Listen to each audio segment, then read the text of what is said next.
Oh, good. It's cold? No, it's good. It's beautiful out. Windy, huh? But not cold.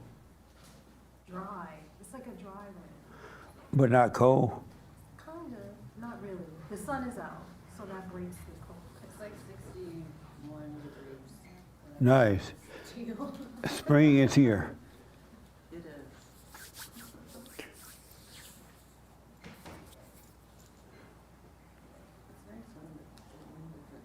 30 seconds. You can talk, stop, make call time. Make it quiet.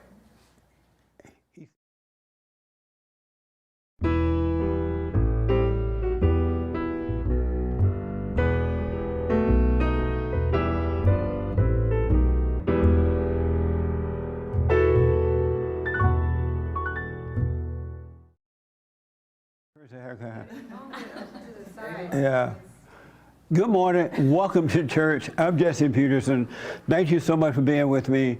You can go to our chat line, and Hank will let me know your questions or comments, and I can refer to them.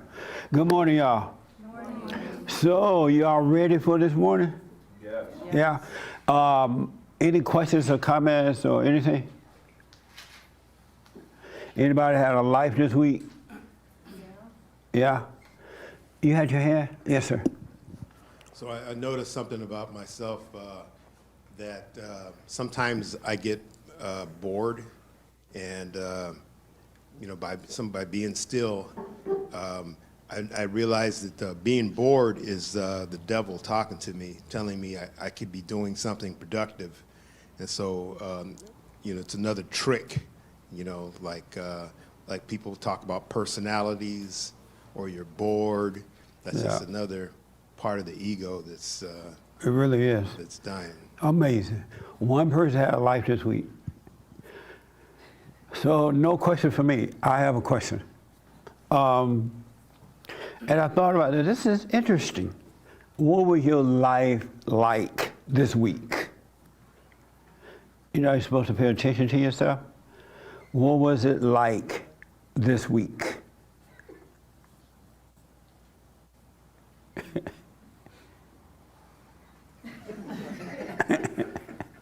Yes. Right here, yeah. What was your life like this week? My life this week had a lot of moments where I could see, I don't know if you'd say revelations or epiphanies or whatever, but for example, well, this was just last night, and this kind of happened periodically throughout the week. I was going to meet some friends, and while I was driving there, I started seeing this whole conversation about personalities. Like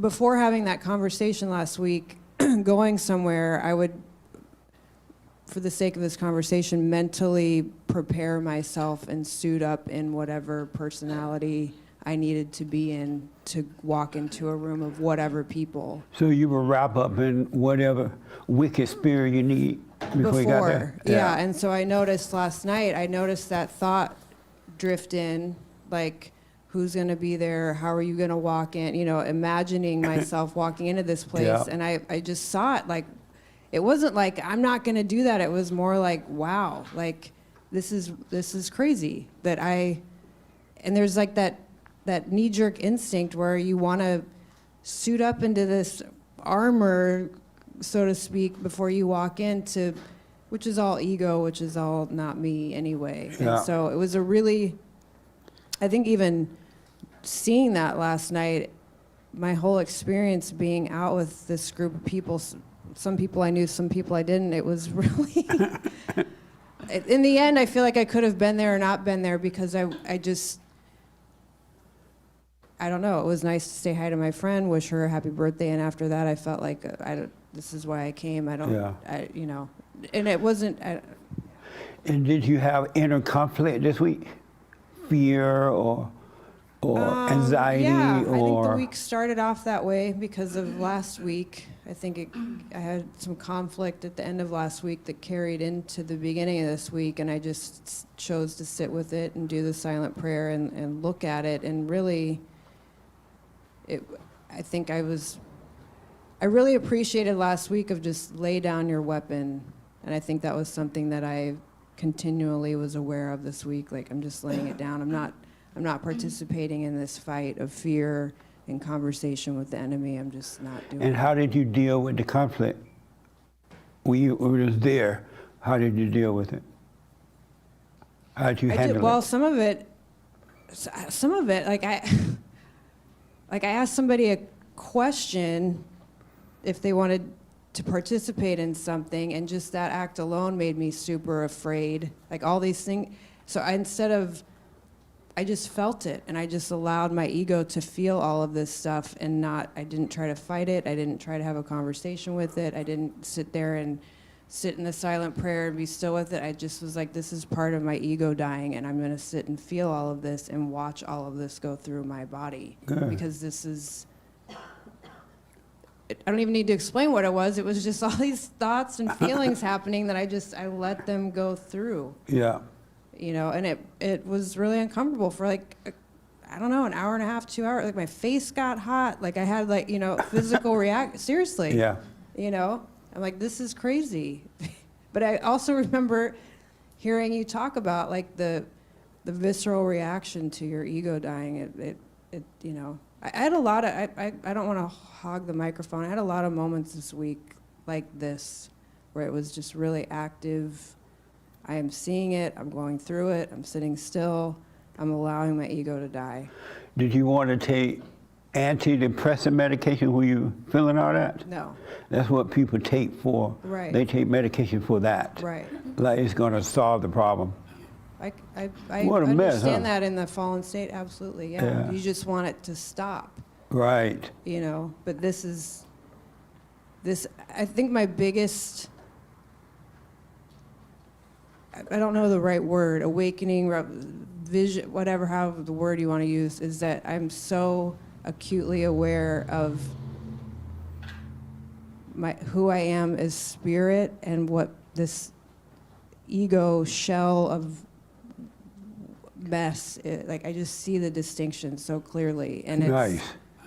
I think last week I was trying to wrestle with my ego or something. I don't know what was going on. It doesn't even really matter, I guess, but where this week I was like, well, here we are. This is the corner I'm in. It's me and my ego. What are you going to do? Like, Yeah. are you going to sit here and wrestle the devil?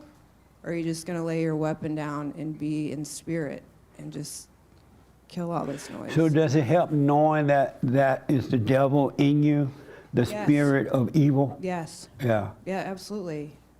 The devil woke me up this morning at loud, Yeah. like it was like a man's voice this close to my ear. And that's happened a lot throughout my life, where I've been woken up with voices, where I've, panicked, gone into prayer, freaked out, called my mom, laid there paralyzed. And this morning I was like, wow, we really doing this at 3 a.m.? Like, and I just went into silent prayer and went back to bed, and I didn't get all stirred up about it. I was like, this is a real thing. And even in my sleep at 3 a.m, Satan's gonna try to freak me out this close to my ear with Yeah. the loudest voice. It sounded like you standing right next to me shouting into my ear. And they call that nightmare. They don't call that being attacked by evil spirits. They call it nightmare, and then they want to give you medication for nightmare. Like that's going to just get rid of the spirit, and it won't. Yeah. I mean, this is really interesting, and it is a lot. It is a definite relief of living my life, being able to see all this, although at times it feels overwhelming and heavy because it is so new, but it really is so much better. It's Yeah. just weird because like I last love night. that. It's overwhelming and new, but it's better. Isn't that something? Yeah, it really is. Yeah, absolutely. What a mess. It is a mess. It is a mess.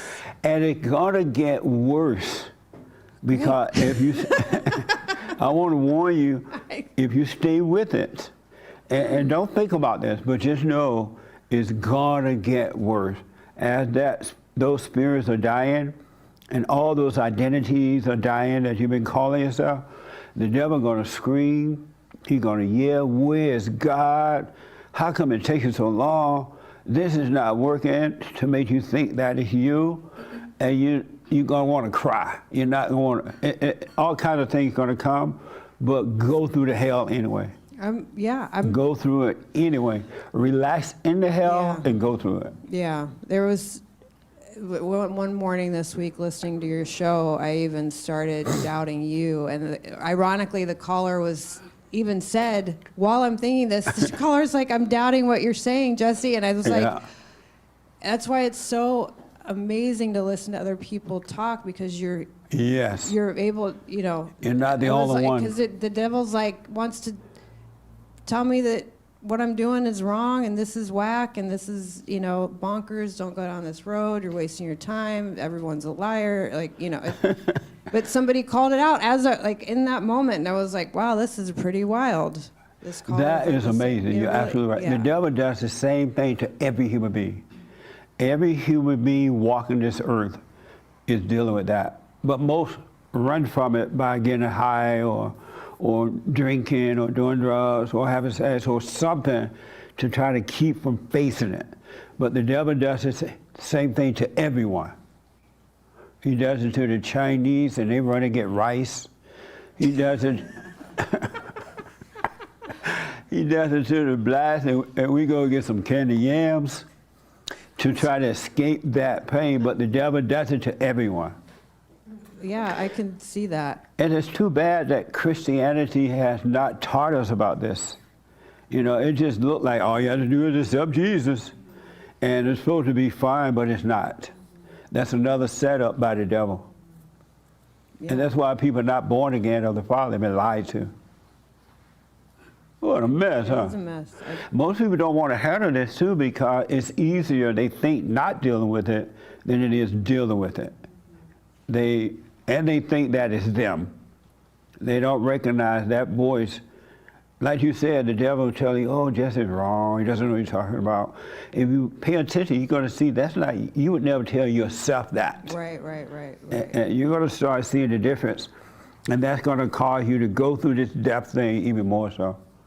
But it's hell.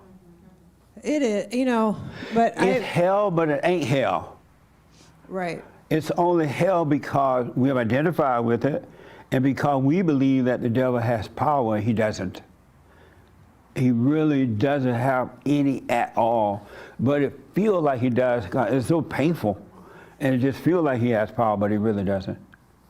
Yeah, I was talking to my sister this morning about that. Like, if you really see the distinction of spirit and flesh or spirit and ego, Satan himself can sit in front of you and there's no reason to be afraid because he has no power. Yeah.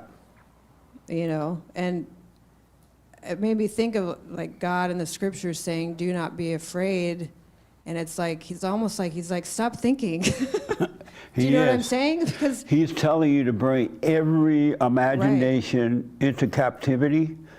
The depths and the wickedness of the imagination is mind-blowing.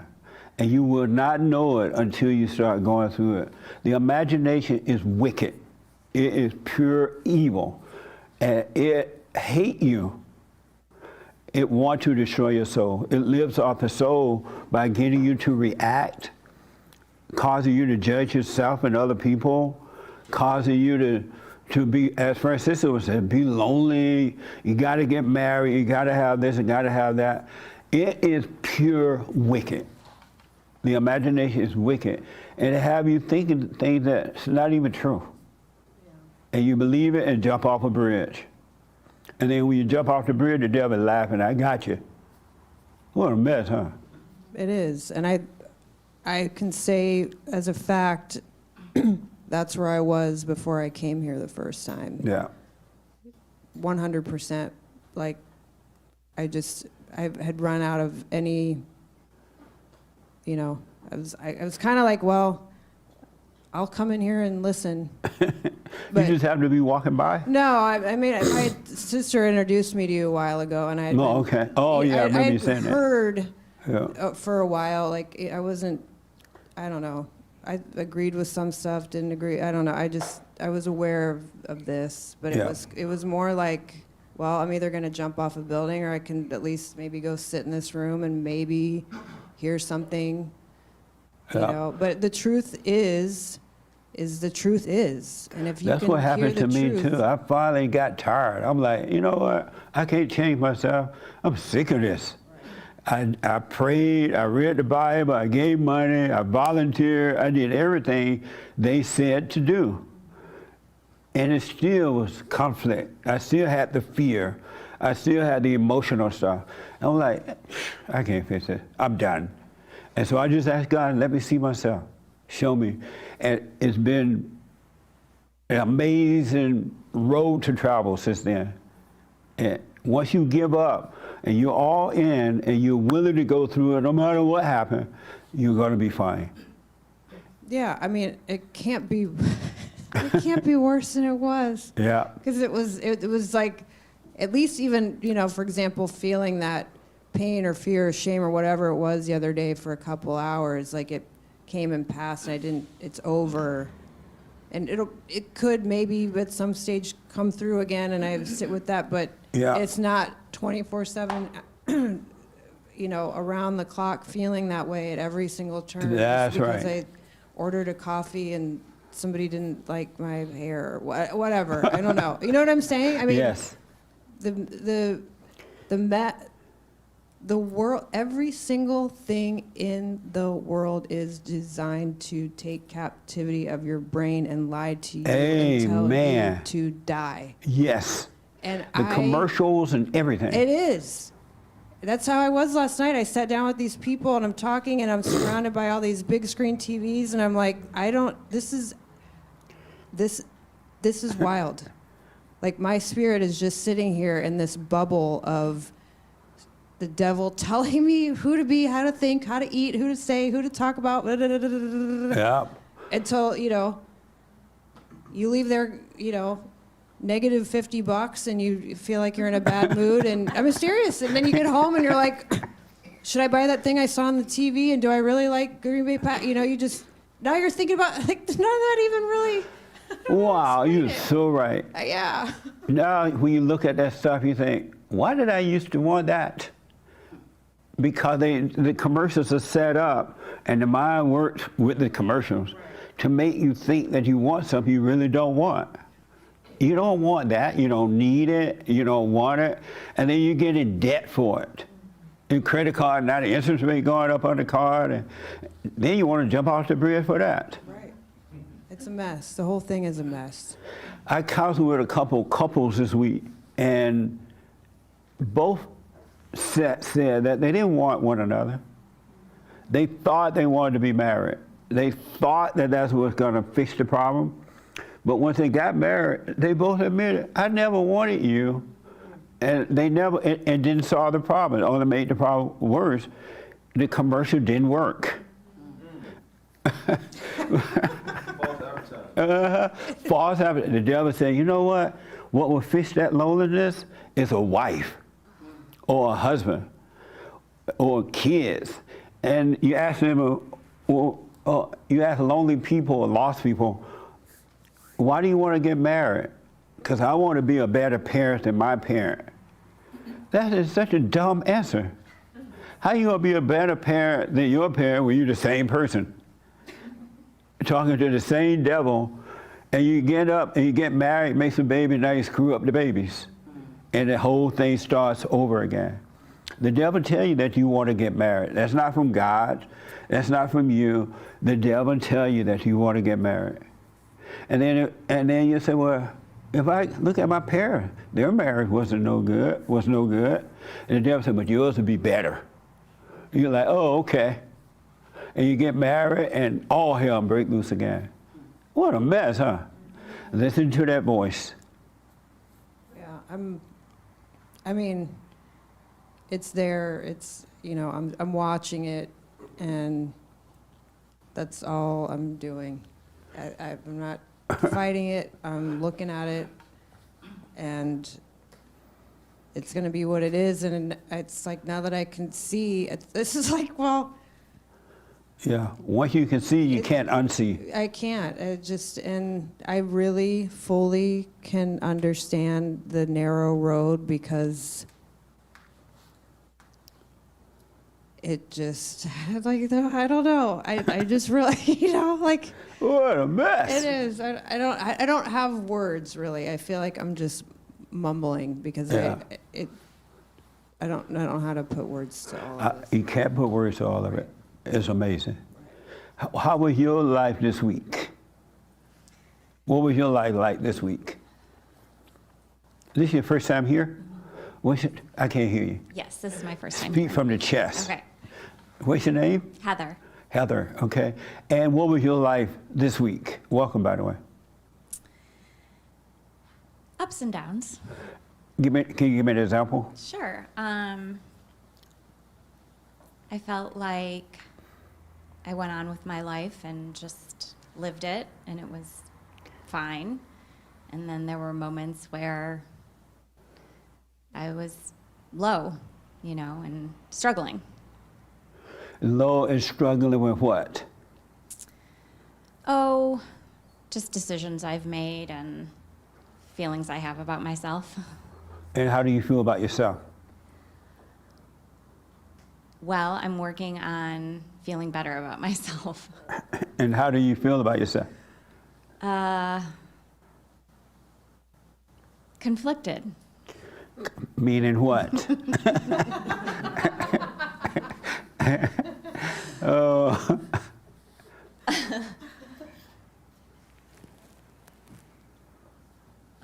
It's hard to sum up. I'm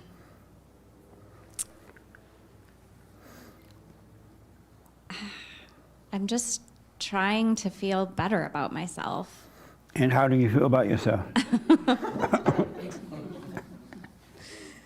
Not as good as I'd like to.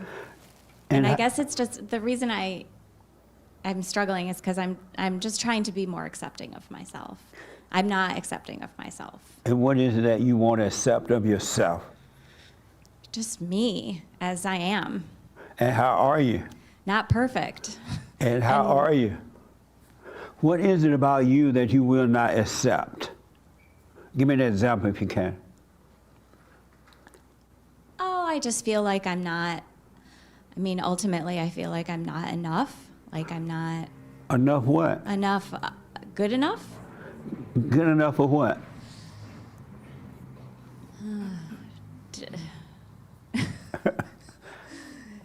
I don't know, just good enough for anything. Like what? I mean, work, friendships, relationships, So you don't feel you're good enough for work. for other people. Yeah. So you don't, let's go down the line a little bit. So you don't feel you're good enough for work. Well, one, yes. What does that feel? What do you mean by that? You don't work hard enough? What do you No, mean I you don't work feel like hard. you? I work hard. I just maybe my skills. You don't feel that your skills are good enough for work? Yeah, sometimes. And what does that feel like? Not good. Meaning that you don't know how to do your work? Well, that I just don't do it as well as everybody else does. You don't do it as well as everyone else does. Yeah. And how do you know that? It's just how I feel. I don't know that necessarily. I mean, but I just feel that way. So you get a feeling, I'm not doing my work as good as everyone else. Mm-hmm. And where does that feeling come from? Myself, or probably the devil, or my ego. It definitely comes from the devil. You would never tell yourself that to bring on that kind of feeling. It's not from you. Right. And then you don't feel like you're good enough for everybody else? Mm-hmm. What does that mean? I just feel like I disappoint people. Give me an example. I don't know, just like with my parents, sometimes I feel like I don't act or behave or say or think or feel or do things the way that they'd like me to.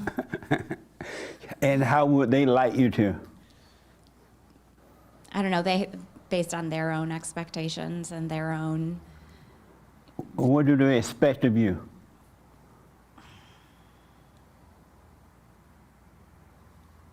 I don't know, probably to just be different, to just, I don't know, react to things differently or interact with them differently or say things and feel differently. Do they tell you that? No. They don't tell you that? No, they don't say Well, who those tell things you that? specifically. Myself. And why are you telling yourself that? I mean,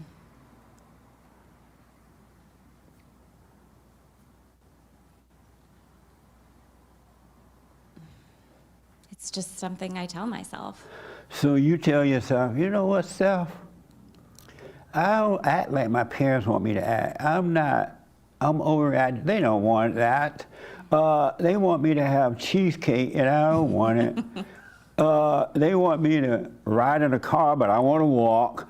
I'm not happy because I can't satisfy my parents. You tell yourself that. I mean, more or less, not exactly those things. but Right, more or right, not less. exactly, but. And why would you tell yourself that? What's the purpose of telling yourself that? Who is telling you this? I mean, I think it's, Who is self that's telling self this? I think it's a story I tell myself in order to explain, you know, feelings I've had over the years. And so do you feel better when you tell yourself that? No. Do you feel worse? Yes. So you have somebody over here telling somebody over here those things? Yes. Is that right? Yeah. And who is the person over here telling this person? Who is this person? I mean, it's my mind. It's my ego, I guess. So your mind telling this person that? Yeah. And so your mind is yourself? It's part of myself. And then the other part is over here? Mm-hmm. So you're split? Yeah. Oh, okay. That makes sense. Do you want to be whole or you want to be split? I'd like to be whole. Do you care what people think about you? Sometimes. And why? Well, I feel like there's some level of societal norms you have to fit into. But I try to be authentic to myself most of the time, regardless of that. I mean, you know, within reason. What is a societal norm that you should fit into sometimes? I mean, I guess I just mean like in general, like as humans, you know, there's certain ways we need to behave and act in terms of like how we react to things and how we deal with certain situations. And Give me an example of what you mean, 'cause I'm black and slow. I'm missing it. no, I mean like in terms of like if there's a conflict, you know, like you have to, you can't just like fly off the handle when you're upset, you know? And so you have to like, And why can't you fly off the handle if you're upset? well, I mean, you won't be, it creates more conflict, I think. Why can't you fly off and create more conflict? Because in the end, it doesn't serve you. And so, but who made that a norm that you can't do that? And yet you still do it, right? I mean, I try not to most But- of the time. But you still do it, right? Every once in a while. And so you're not fitting in. I'm not feeding in. You're not fitting in with societal norm. Oh, well, yeah.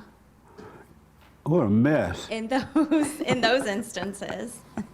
What would happen if you didn't fit in with societal norm? What would happen to you?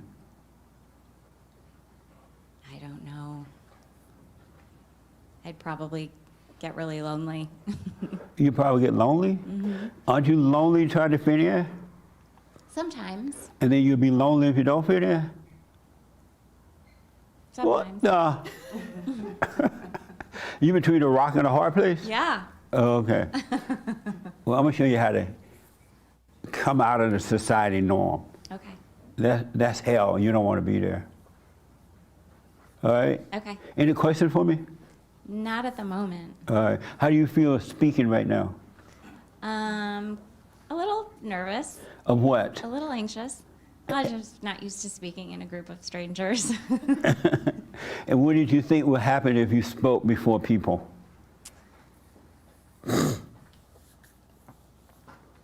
I mean, I didn't really think about it. You didn't? No. So you think that people here are judging you, or they wonder what the? No, it's just being on the spot. You're on the spot. Yeah. And how does it feel? Nervous? Yeah, a little anxious. It's all good. And anxious means somebody going to come after me? No. Anxious means someone is looking at me? Yeah. Oh, okay. Look around the room. Everyone is looking. Look around. Look at the people.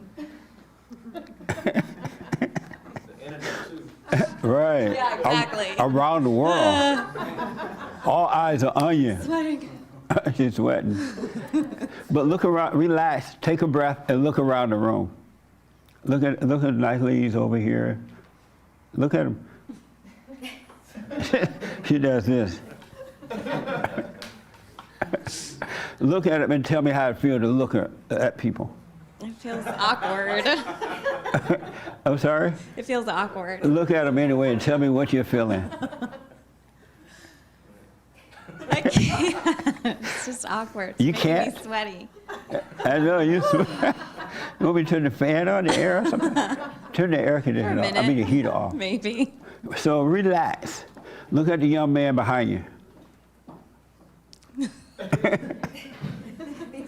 How does it feel to look at him? Awkward. Look at him, and while you're looking, tell me how it feels to look at him. While you're looking at him, tell me what you're feeling. He has a nice smile. Don't turn around and tell me. Tell me why you're looking. Why am I looking? While you're Oh, looking at while. him, during the time you're looking at him, tell me what you're feeling.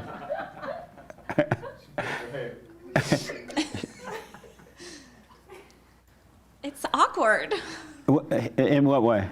In the fact that, I don't know, I'm staring at a stranger. You're staring at a stranger? Yeah. And all he's doing is sitting there. He's not doing anything to you. I know. He's not rolling his eyes. I know. He's not anything. And so if he's not doesn't have a problem, why are you having a problem with it? I don't know. Look at him and tell me what the thoughts are telling you. Tell me what the thoughts are telling you while you're looking at him. I don't know. Look at him. Look at him. Shaking your boots, but look at him. And say, the thoughts are telling me what?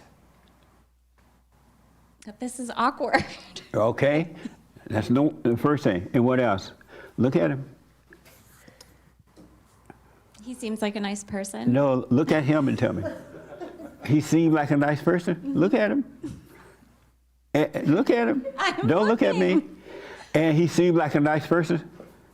The thoughts are telling you that? Mm-hmm. Okay, look at him one more time.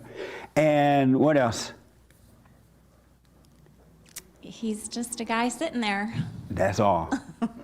And so, do you realize that those thoughts are telling you that, and they're bringing on these feeling artwork and all that? Do you know that's not you? I don't know. It's not you. Okay.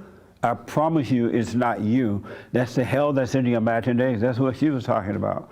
The devil is telling you this, and you've been trained to be this way all your life, and you've been listening to the devil and not enjoying your life because you've been listening and worshiping darkness, thinking that it was you. Mm-hmm.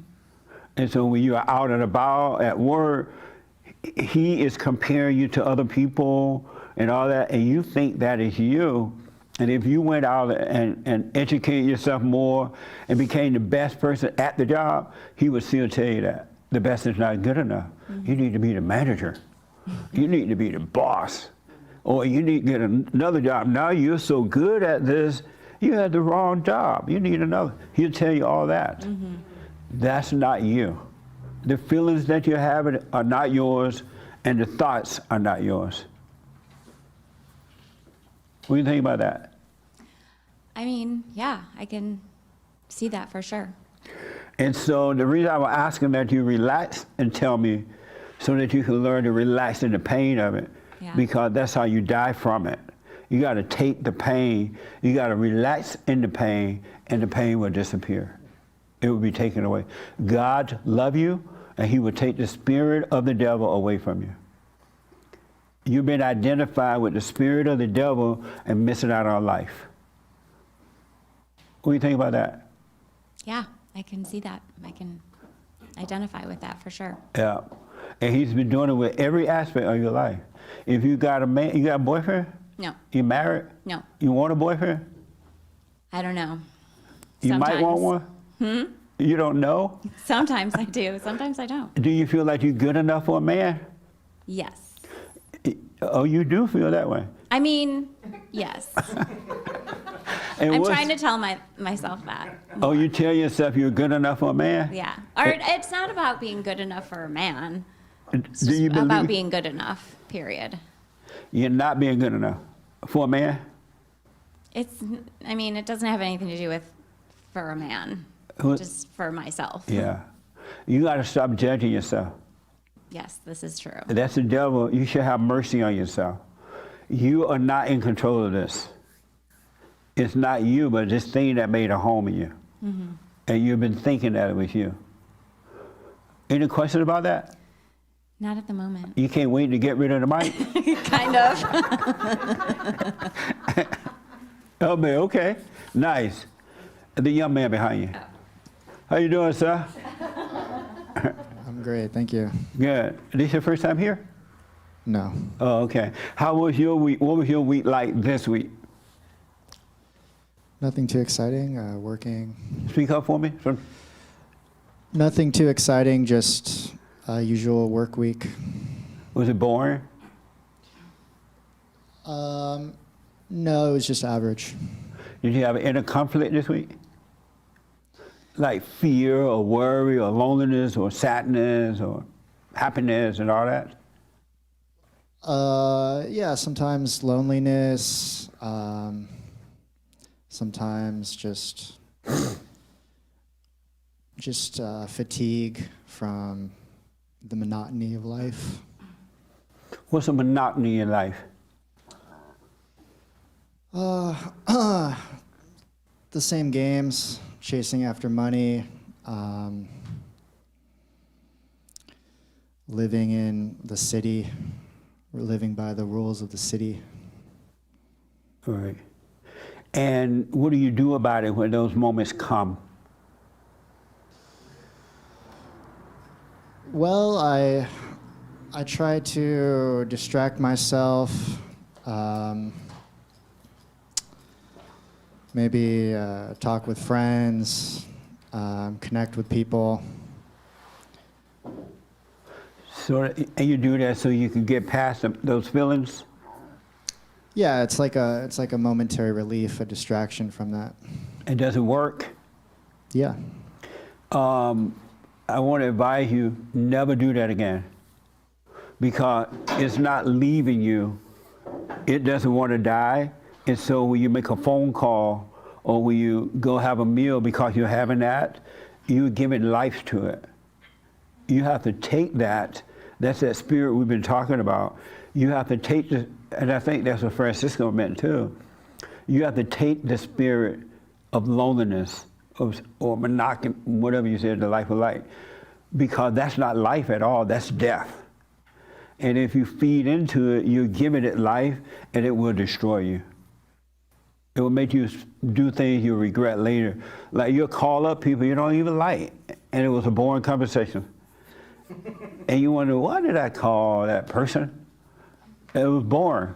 But so when those feelings come, take it, go through it. Do not do, and then if you want to make a phone call later, once that passed, you make the phone call. But don't feed death with death. You're giving it life.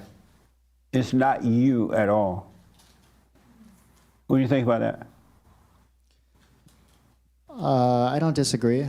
I would say that I don't necessarily completely push it away. I would say that it's such a big pill to swallow that it's something that I am digesting over time.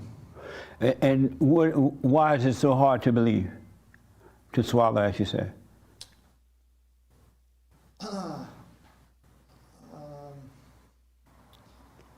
Because it's something out of my control, something that I can't necessarily influence the way I want to, and so I feel like I would say I would use a strong word. I would say enslavement, slavery in one sense to external conditions that I cannot control. But isn't it beautiful, beautiful knowing that you can't control it? How do you feel knowing you can't control it? I don't like it. Oh, you don't like it? What the? No, you gotta like it. You will never be fine, okay, until you do what this young lady did. I can't do anything about it. I'm not in control of this. I have no control of this, and let go. Then you'll be free.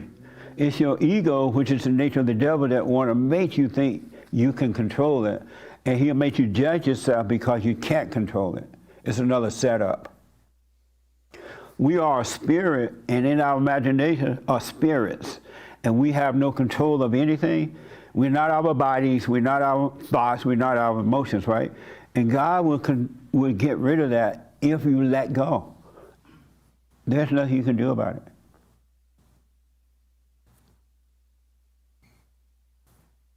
Do you want to, you need to suffer some more before you realize there's really nothing I can do, I'm going to let this thing go? Do you need to suffer more? Yeah, I think I need to suffer a lot. What a shame. But I understand. A lot of people, they love the suffering. They don't, and I believe you want to overcome it, but you don't have to suffer anymore. As soon as you let go, the suffering ends.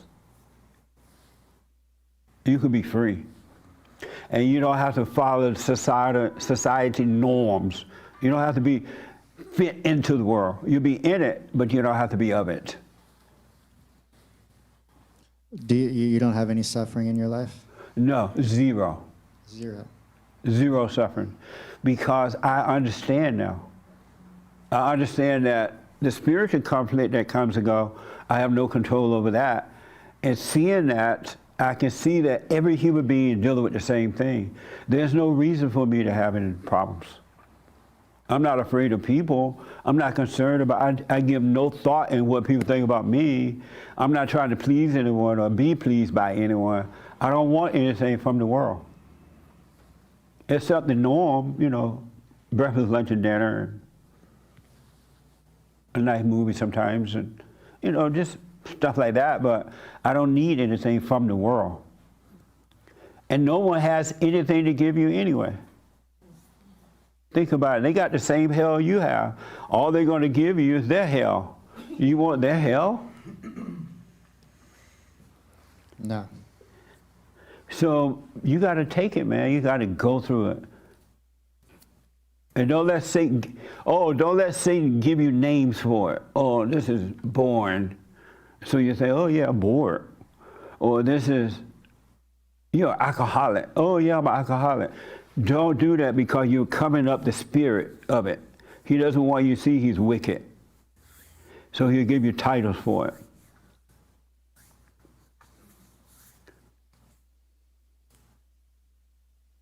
Any questions? I mean, there's I'll just accept what you're saying. I do have, some skepticism, but Give me one. well, you say that you have no suffering. If there's no one there to suffer, how can you suffer? You don't have any bodily suffering that you go through, mental suffering. You're how old are you? like- In your 50s, 60s. You don't have any I'm sort of. 56. You don't have any sort of Did you say 56? physical I'll take it. distress. I have body pain sometimes if I run, knee pain. I thought you meant inward, like emotional stuff. But I have physical pain sometimes. If I run, my knee will hurt, or if I lift weight, my chest will hurt.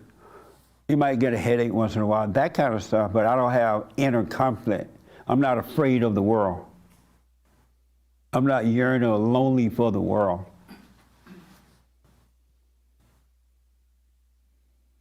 Don't you want to get over that?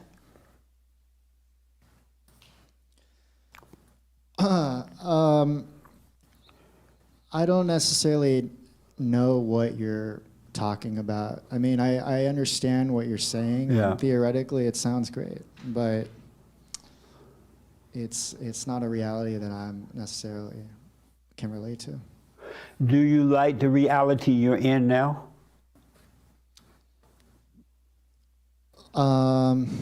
Well, it could be better, it could be worse. So, And what can make it better? Better in what way? there's a lot of ways. Like I said, if I didn't have to work, if I had a bunch of money, I could live the life I wanted to. That would make it better. To give an example. And how would it make it better? You still would be lonely. You would still feel like you got to call somebody. If you had all the money in the world, you start thinking, oh, I need to be doing something. I need to be moving about. You still have to find something because money is not going to solve the issues that you're having. Not at all. Look at the people with money. Look how crazy they are. The people got money and they are lost. They don't know what to do with the money. And they got major homes and they travel in private planes and they have bodyguards and they have everything. But yet they're still lost. They don't know what to do with themselves. Money won't, there's nothing physically that can solve the inner conflict. Because it's spiritual. Are you doing the silent prayer? I pray. I don't know what the silent prayer is. Oh, you haven't heard about it? I've heard about it. And when you pray, how do you pray? I try to quiet my mind, reflect. Reflect? Yeah. On what? Reflect on my life, reflect on my thoughts.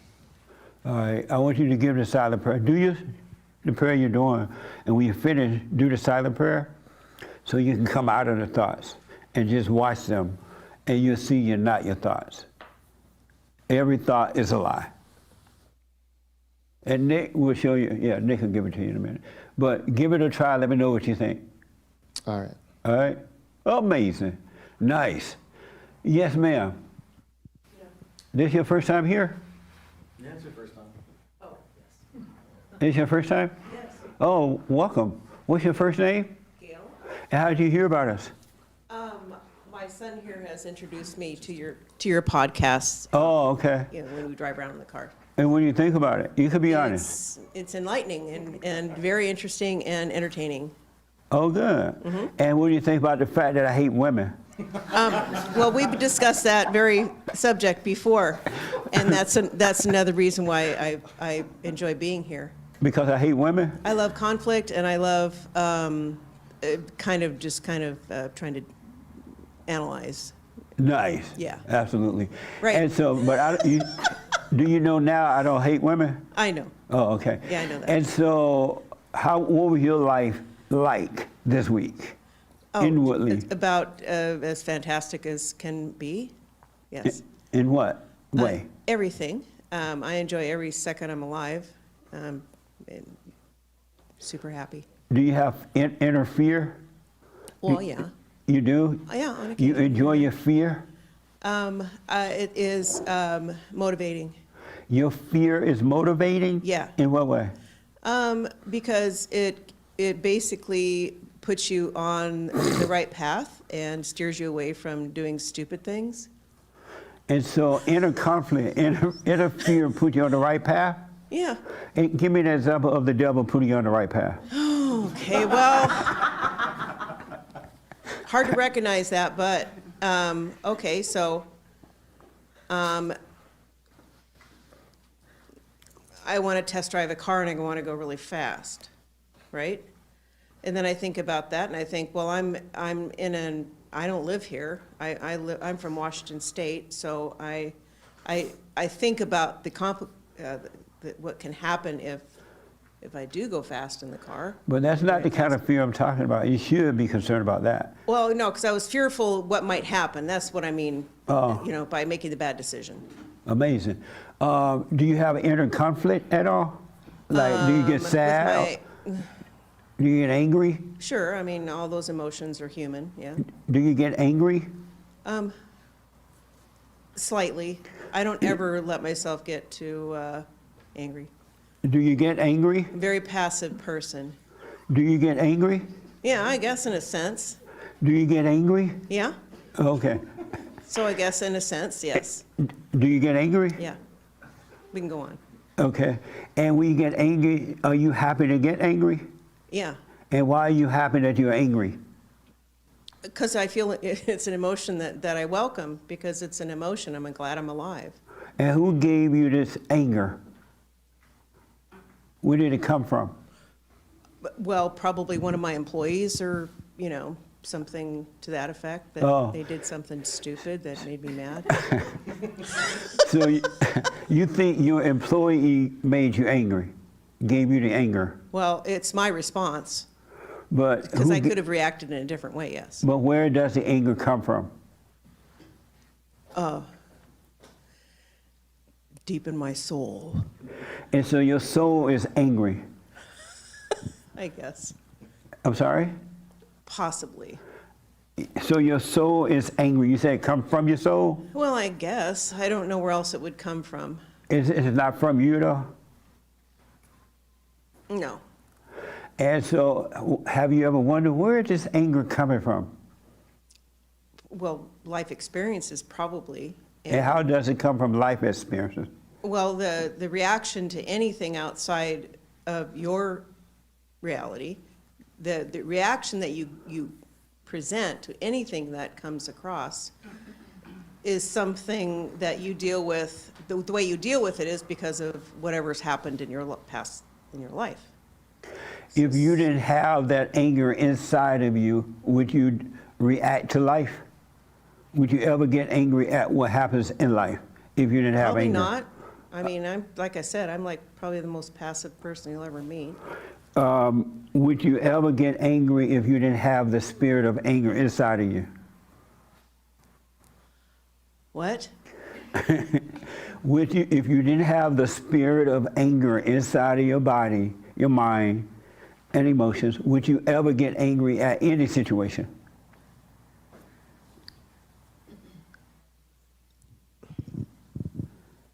Probably. I'm sorry? Yes.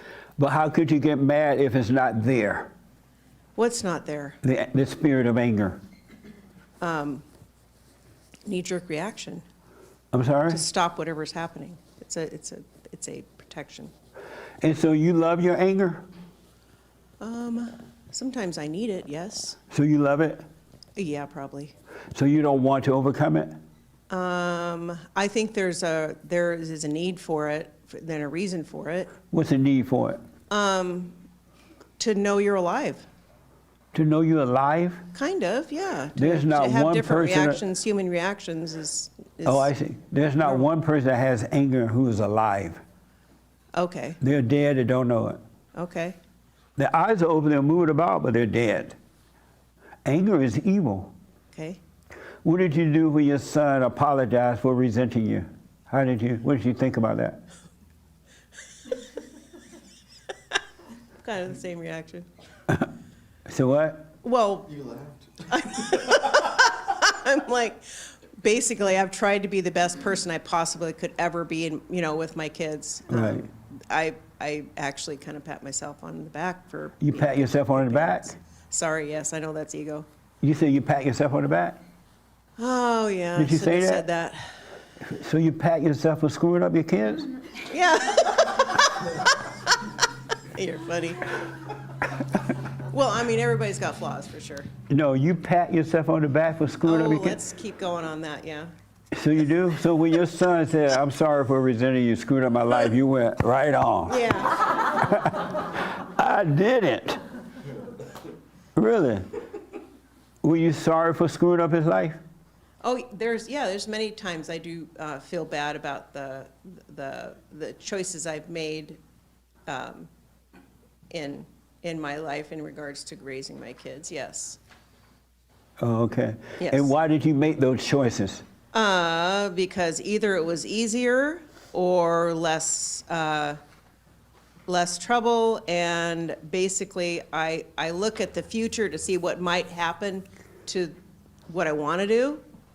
It's too much trouble, and it just makes a mess. So I And just leave it. where's the future? Where is the future? What is the future? Where is it? You say look to the future. Well, I mean, in our lives. Where is the future? Well, we're going to go to Disneyland in about half an hour. That's as far as I Amazing. can see into the future right now. Are you a Christian? Yes. You a Christian? Well, your son don't seem to He's think so. Why do you think you're a Christian? I believe in God. Can a Christian have anger and believe in God too?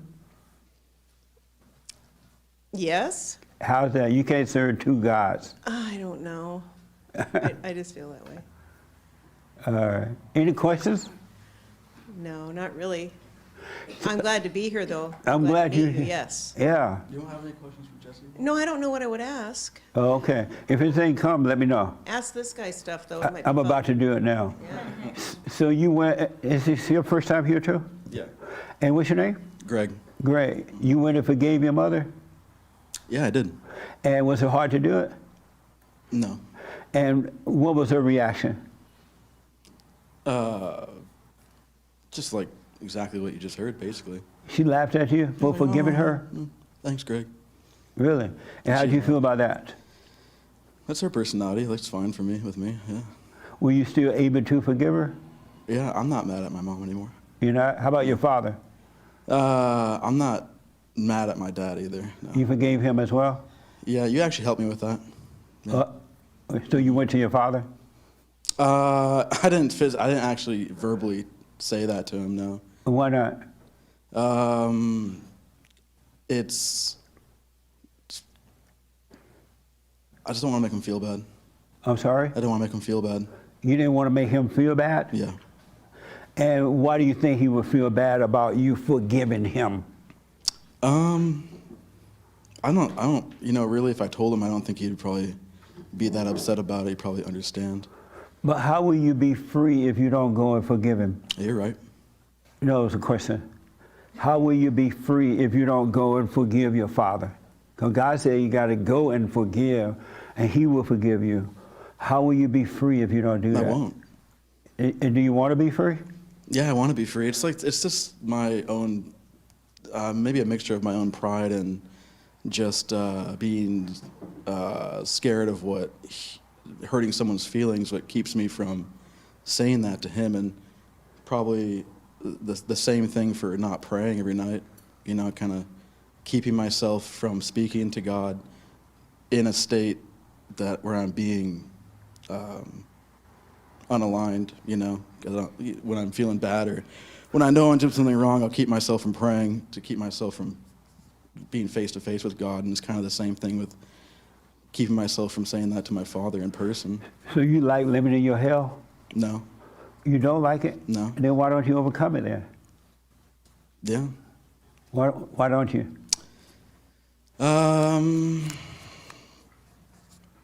There's definitely a part of me that just kind of likes suffering. Oh, it is? Yeah. Oh, okay. I feel like more motivation when everything hurts. You just like your mama. Yeah. Wow. It's the Yeah. same spirit. And what's that like knowing you just like your mama? It makes sense. I came from her, I guess. So It makes sense? yeah. And so you don't want to overcome being like your mama? Of course I do. Yeah.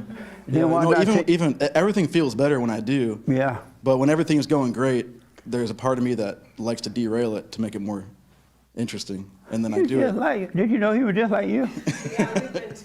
Wow. Yeah. How do you feel knowing your son is like his mama? Don't know, I don't know. You like it when knowing he's like you? Like, yeah, that's my baby. He just like his mama. Well, I think he's a wonderful human being, so, And why do you think that? because he's a kind person. Would a wonderful, kind person not go to his father and forgive him? Yeah, They would? yeah. How is that possible? Well, you don't know my husband. What do you mean? Well, I don't know if he'd receive it very well. He doesn't have to receive it at all. Just like you didn't You're receive right. it Yeah. when he went to you. You didn't receive it either. Right. He doesn't need you guys to receive it. He needs to do it so God can forgive him and set him free. Right. That way he can overcome being a mama's boy and you won't be able to control him and all that. You're, I don't control Greg. Oh, yes, you do. I do not control that kid. Uh-huh. Nah, No. Does she control you? no. No, I wouldn't say she controls me. No. What would you say? I wouldn't say she controls me. What would you say? That's exactly what I'd say. And if she's not controlling you, why don't you overcome her? I wouldn't say I haven't. I wouldn't say I'm not. I haven't. I've overcome her for sure. But you haven't because you haven't gone to your father and you see your father the way she sees him. What's that? You haven't yet because you have not gone to your father and you see your father the way she sees him. And that's why you're afraid to go to him. You don't see your father out of your own eyes. You see him out of your mother's eyes.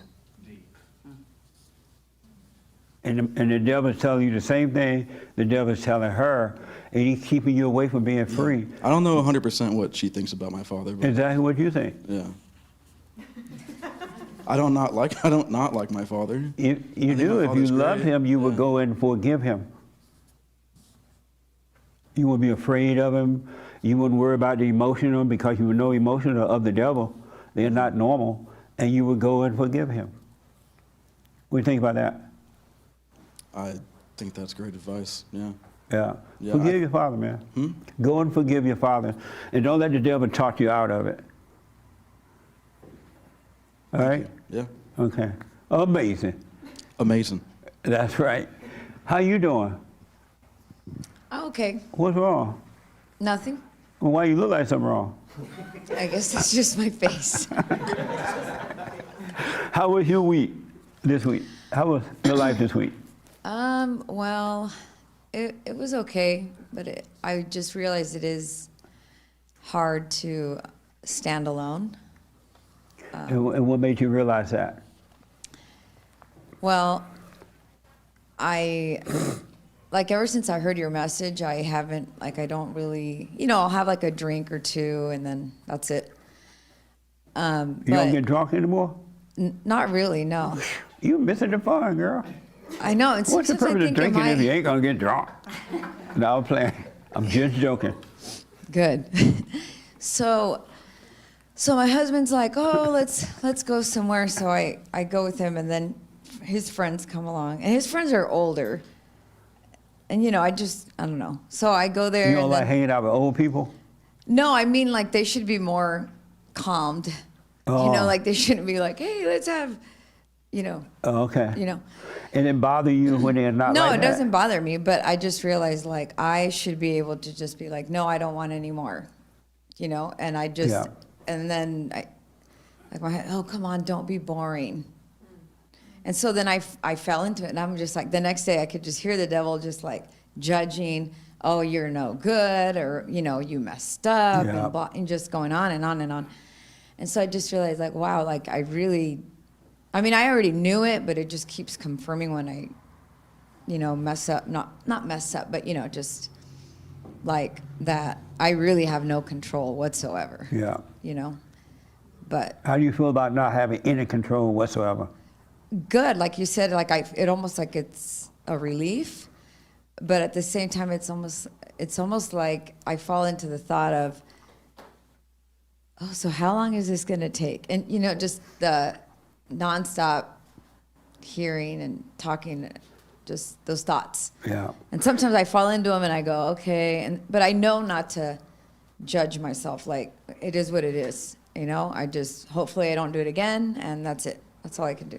And what do you say when you say, how long will this take? Although I still hear that, I say, that's not me, who cares? Yeah, it's not you. Believe me. But it still comes up. Right. But I'm it's the same thing. I'm That's what aware I'm saying. Yeah. That's the devil tempting you to give up. He wants Yeah. meaning that he wants you to stop trying to overcome it by watching him and give in to him. Oh, how long is this going to take? Mm-hmm. You went out last night, you had 2 drinks, you didn't really want to. These old people made you do it because they said you were born. That's another thing. Oh, it kind of like started to say, oh, it was them. And I'm like, no, it's almost like I'm talking, and I shouldn't even be talking to the devil, but it's Right. like, no, it wasn't them. I'm accountable for myself. It wasn't them because, or blame my husband, or it was me. I chose to, okay, I'll have another one, so. But it wasn't even you that said yes to it. But it's like I saw the thought, so it's just like, how do I still go along with it when I saw the thought and I said, oh, that's not me, but I'm like, okay, you know what I mean? It just, When you see the thought, don't fight with the thought. Let's say you so see the just go thought. along with it. Let's say you see the thought, right? Okay. Your husband said, come on, babe, have a drink. I'm over here with my old friends, and you don't want to drink. You're so boring. And the devil's like, yeah, take the drink. 1 drink won't hurt. But you didn't want it, right? But let's say you took it anyway because you believed into the lie. You take the drink, you drink the drink, you laugh and play or whatever, and don't think any more about it. Do not judge yourself for it. Because if you judge yourself for it, you're going to do it again.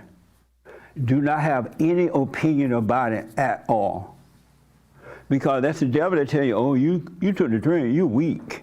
You gave into it. He's judging you to make you angry so you could do it again. It's enough to see it, and that's it. Seeing it is the light of God, and the light of God is solving it. He's destroying the devil. But how do you see it and not have any whatsoever thought about it? Like, it's just kind of hard to do that, I guess. What do you mean by how do you see it and not having a thought about it?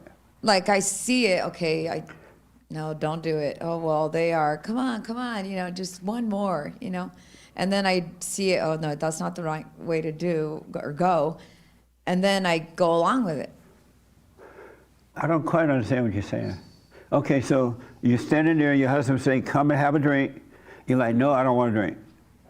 And then he's like, you're born. Right. You need to have a drink. And then you don't want to, and you see the thoughts. And then, I see it like, oh, where the devil's kind of going, oh, just one's fine. Oh, I see And what then you're I saying. go, no. And then I give in. Right. Okay, here's what I suggest. The next time you go out to the party, they offer you a drink. If you don't want to drink, just don't drink. And the devil and your husband tell you, oh, you need to drink, you're Right. born. No, I don't want to drink. Don't try to please them. Don't try to fit in. It's like what this young lady was saying, don't try to fit in. You stand apart. No, I don't want to drink. And if your husband says you were best born, to just not go? if you don't want to go, don't go. But if you want to go, go. But if you don't want to drink, and the whole room is looking at you not drinking, Right. and they're like, ooh, the devil, look at her, she's drinking. Right. And you feel like something's wrong with me. right, you feel like something's wrong with you. But let that be wrong with you. Don't try to please anyone. Don't go along with the crowd.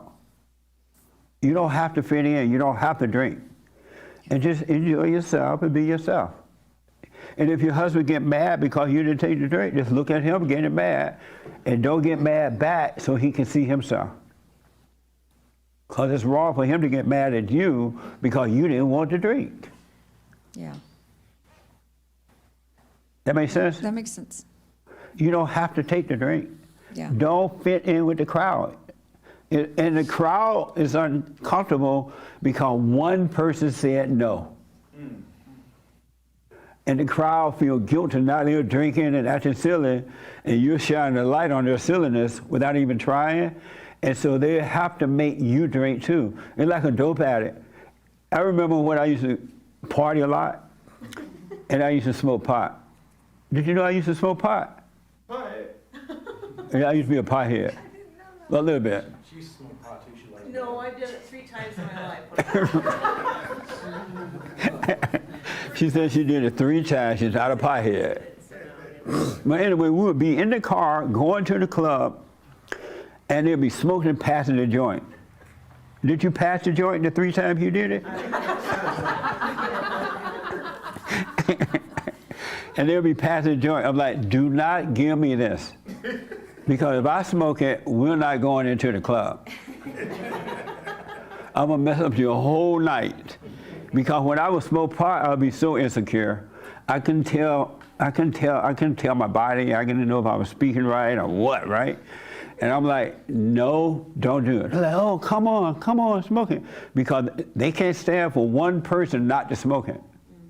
So they keep forcing it on you, and I'm weak. So I gave into it. And by the time I get to the club, I'm so high, I can't get out the car.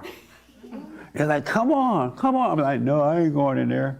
And now they gotta take me back home, and they get mad.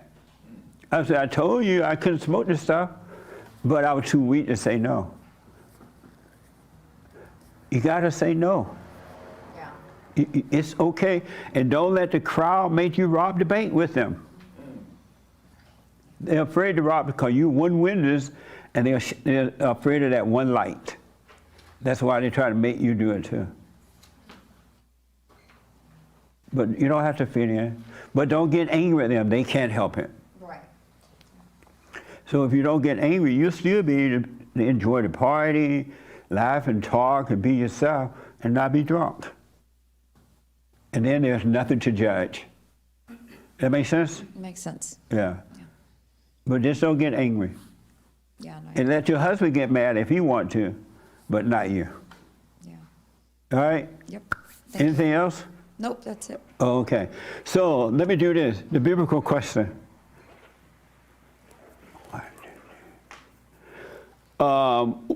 In the hat, why don't you have perfect peace?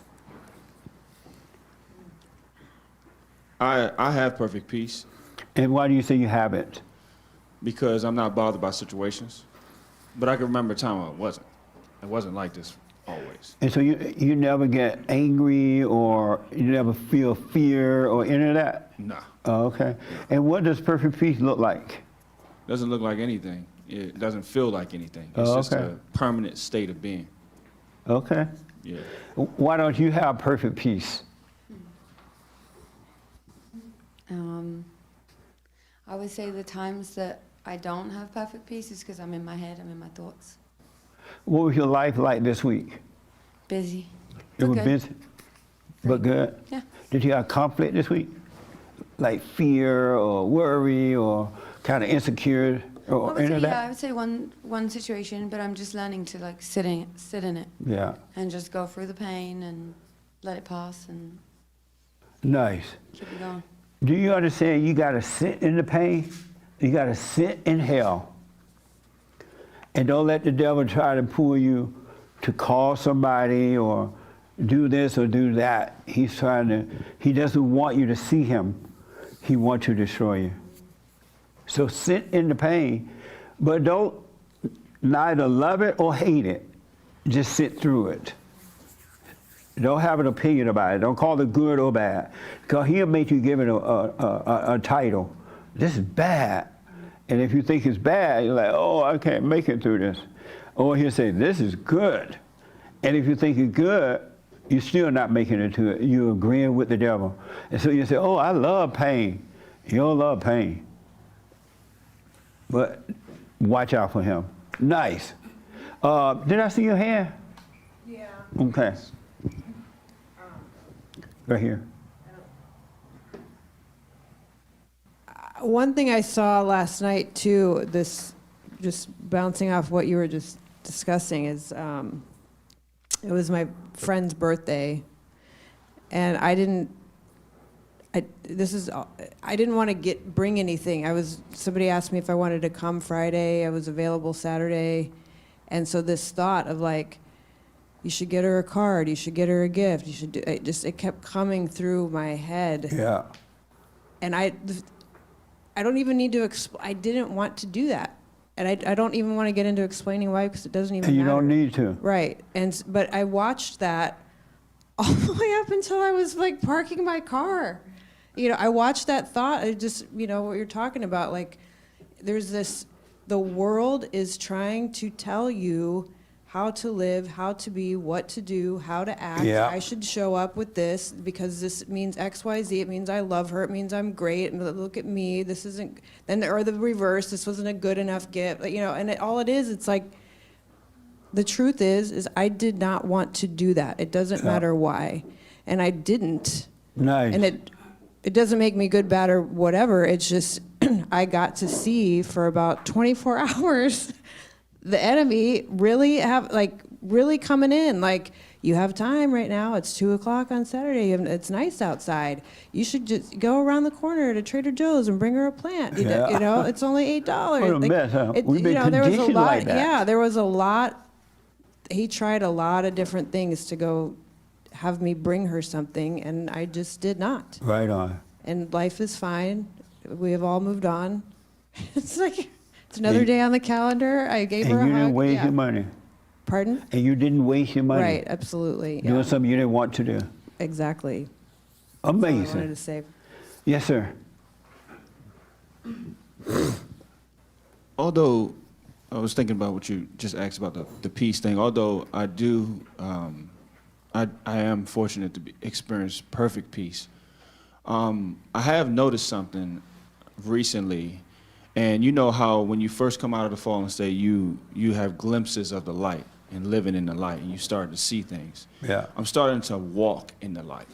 So I'm starting to daily see, whereas I used to get revelations every now and then. But the deeper truths about this experience sometimes are so elusive that you get a glimpse of the light and then it goes away. And you think, I'm never going to forget this.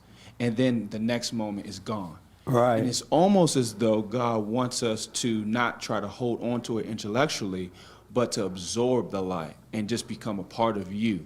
And then when you get in settings like this, or you need to speak to someone, it comes up and you don't even know that it's still with you. Absolutely.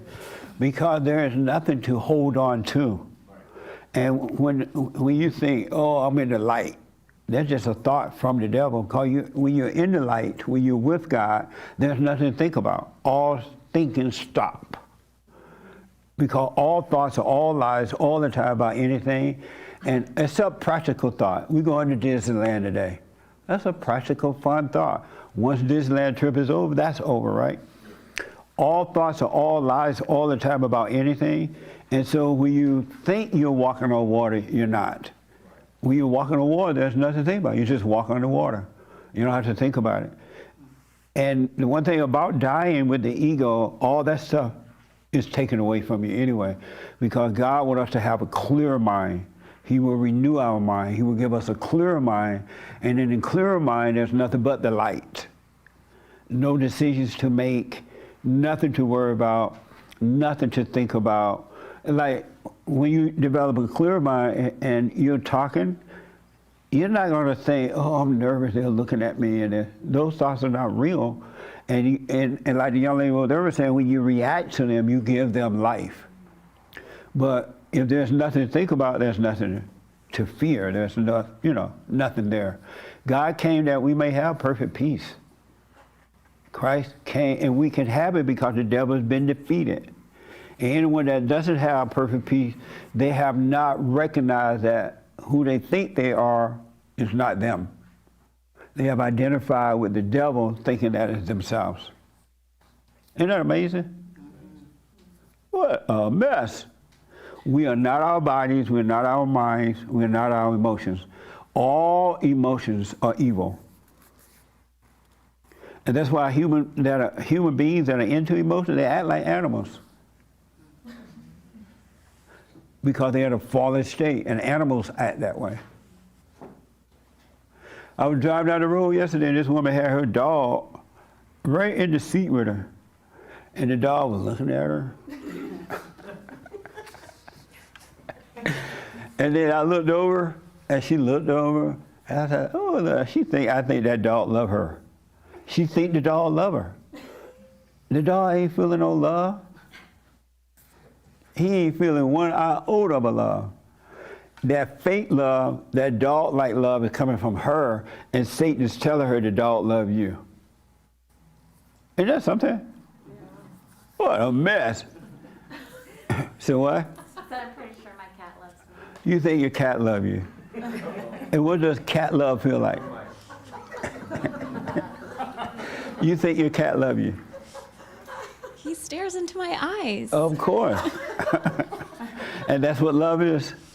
And when he's staring at you, Form of love. when he's staring at you, the devil says, oh, he love you. And you feel it, huh? I do. So is that feeling coming from him or from you? From him. I'm sorry? From him. But you're feeling it inside of you. And so how's it coming from him if it's coming from inside of Because you? he's telling me with his eyes. That's the devil telling you that with the cat eyes. The cat saying he's hungry and glad to see you. You're all he knows. But anyway, real fast, what was your life like this week? Yeah, let her. That's okay. Well, I chose to, I'm just getting over laryngitis, so I'm not unwell. I chose to really observe myself this week, and it was interesting. I had some interesting situations crop up. Give me an example. Practice that. Well, I had a big dental emergency, and I ended up, it's kind of a long backstory, but I ended up having to go to a specialist who was outside of my insurance, so the bill was pretty hefty. And normally I would have, really ruminated over this over and over. It kind of reminds me of what Rachel was saying, because I let that thought go, and I just said, you know what, it's gonna work out. It did work out. I get to the, oral surgeon, he does the work. I ended up getting super swollen. The enemy came in again. Oh my gosh, now you have to explain to everyone you see on the streets or wherever you go during the course of the day, you're swollen. I chose not to do that. I just let the people think whatever they wanted to think. I didn't say a word. And then the thought came in, oh, what if an infection sets in? I'm feeling a little pain. What should I call the doc? So I just chose, long story short, to just let go of all of that. I didn't acknowledge I saw the thoughts, and I saw the thoughts, and I just chose to let them go, and everything worked out. I don't even know if anyone even noticed how swollen I was. No one mentioned it. No. And something else that came to mind during the course of this week is that, yes, the work is complex and all of that, but it's really so simple. I think we make it a lot more complicated than it needs to be. Yeah. Just settling into what we're feeling and letting it go has been really pivotal on my journey in this work. It's amazing how we've been raised to identify with a false self-image of who we think we are, and we suffer through that. We literally suffer through that. Where if our parent had been a perfect example and didn't make us angry and all the hell they're going through, we would never have to suffer through that. We will always know who we are. We would be sons and daughters of God. There would be nothing to think about it. No, because there would be no conflict, there would be no worries, there would be anything to figure out because you'd be living in the light. And the light, there is no issue. There are no issues in the light. None at all. But we got to overcome this anger so that when we start, if we get married and have children, we won't pass it down to them and then justify evil, call it good. And people even call thoughts good. Woe unto the man that calls thoughts good. They think these thoughts are good. They think they're theirs. Like the young lady was saying, I'm a human being. This is not good. This is evil. And the thoughts want, which is the devil, want you to think the imagination is good, and it's not. What a mess, huh? You can read the Bible and all that till the cows come home and still be messed up, inwardly conflict. Yeah. Covering up the devil, calling him something else. Read the Bible ain't gonna do it. And nothing wrong with read the Bible, but not to remember it. Don't hold on to it. Well, good, right on. I wanted to tell you that I was paying attention to what's happening in the world today. And the world is divided. Human beings are so divided today like I've never seen before. And I noticed that it's so easy to divide human beings too. They are so quick to take sides. And neither side involved them at all. They don't even have the issue. Nothing happened to them, but they'll take sides just like that. I'm looking at all these rallies and things that's going on around the country right now about abortion and about this and about that, and people are just fighting one another. And they have nothing to do with them, but they have taken the side from the demons in others, the so-called experts and the so-called leaders say, abortion is bad, abortion is good, there is racism. You got to fight for racism. They're fighting over something that doesn't even exist. And when you ask, why are you fighting over it? They don't even know why. But they're taking a side. And it is a mess. We are being so, well, not me now, but the government, the experts, the media, and everyone controls us like night going north. And we don't even know it. We think it's our ideas. We think that's how we believe, and we don't. We don't believe that. I hear white people saying, yeah, racism exists. Well, how do you know? They can't tell me. Or they'll repeat what somebody else said. They have believed a lie. I interviewed Christians for the Father State. They said racism exists, well, where is it? Tell me what it is. And they can't tell me what it is. So they'll make up other stuff that they heard. Our battle is a spiritual battle. What you all are talking about today is spirit. It has nothing to do with color, has nothing to do with man or woman, male or female.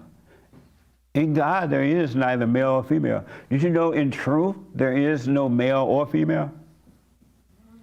It's just the truth. That's it. It doesn't have a gender. Not at all. It's just plain old truth with no identity. But the world got you divided. And I wonder, and I thought about myself too, I reflected, as someone said they do, why is it so easy to divide people? The government could go on the radio and tell you, we need to go to war because so-and-so is about to jump off the bridge. And you'll say, and then the media start to repeat it too.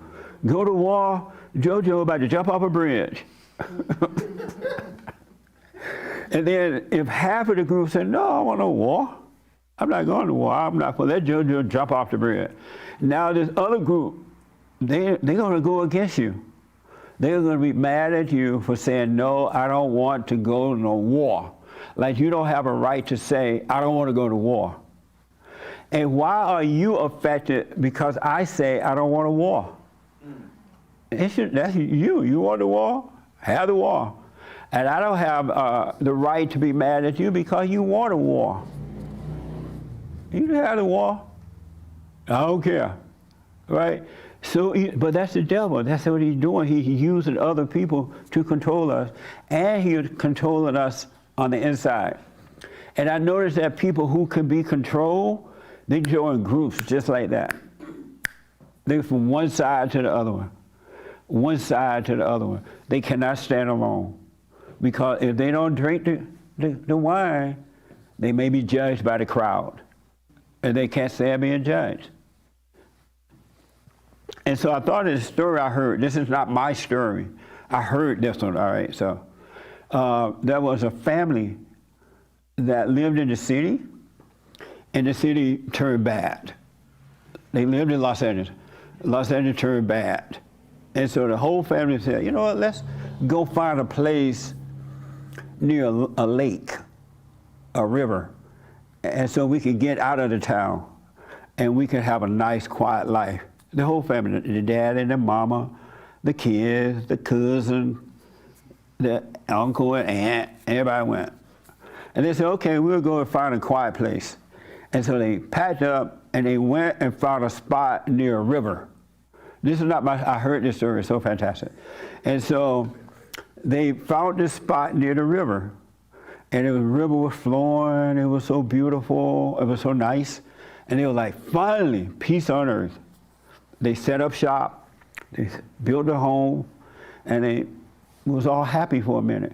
And so one part of the family decided to move to the north end of the river, and one decided to stay on the east end, south end, or wherever, because the river, you know, the family was growing, babies were being made. And so one day, the one on the north said, you know what, this river is flowing too fast. The water moving too fast, because they started to be irritated. Once they left the city, they started to feel irritated within. This was before the guy came up with the idea about the river going too fast. They felt unhappy. All of a sudden, that peace that they had, who was false, it started to leave. And they were like, wow, what's wrong? And the rest of the family started getting irritated at each other. They started not liking one another. And they couldn't figure out, why are we feeling this way? We live by the river. There's no crime. No one breaking in the store. We don't have any fentanyl around. Why are we feeling conflict? And then they started to try to figure it out. And then that's when the person on the north said, the river going too fast. That's why we feel this way. The water is moving too fast. We got to do something to slow down the water. And so they came up with the idea we're going to build a wall between the water to slow it down, right?